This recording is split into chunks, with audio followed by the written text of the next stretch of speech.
प्राचीन काल में एक ब्राह्मण परिवार में 7 भाई और एक बहन थी।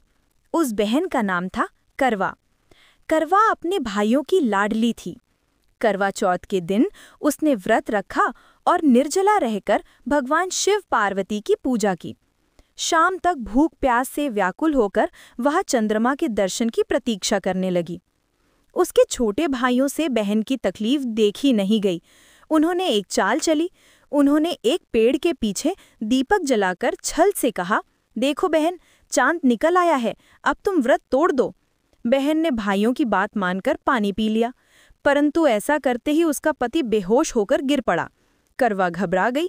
उसने भागकर मां पार्वती से प्रार्थना की, हे देवी, मुझसे भूल हो गई है, कृपया मेरे पति को जीवन दान दीजिए।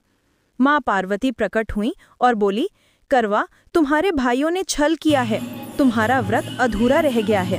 इस भूल का प्रायश्चित करने के लिए तुम्हें पूरे 1 वर्ष तक प्रत्येक माह की चतुर्थी को व्रत रखना होगा। फिर अगले करवा चौथ पर पुनः विधिवत व्रत करने से तुम्हारा पति स्वस्थ हो जाएगा। करवा ने मां की आज्ञा का पालन किया। 1 वर्ष बाद जब उसने पुनः श्रद्धा से करवा चौथ का व्रत रखा तो उसके पति को पूर्ण स्वस्थता प्राप्त हुई और उसका दाम्पत्य जीवन सुखमय बन गया। तब से यह व्रत हर वर्ष कार्तिक कृष्ण चतुर्थी को रखा जाने लगा।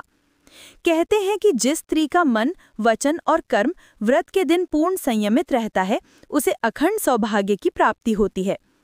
यह व्रत न केवल पति की दीर्घायु देता है, बल्कि घर में समृद्धि और सौभाग्य भी बढ़ाता है। पूजन विधि का संक्षिप्त सार। सुबह सूर्योदय से पहले सरगी लेकर व्रत का संकल्प करें। दिन भर निर्जला रहकर माता पार्वती, भगवान शिव, गणेश जी और कार्तिकेय जी की पूजा करें। संध्या के समय करवा चौथ की कथा सुने और रात्रि में चंद्रमा के दर्शन कर पति के हाथ से जल ग्रहण करके व्रत पूर्ण करें।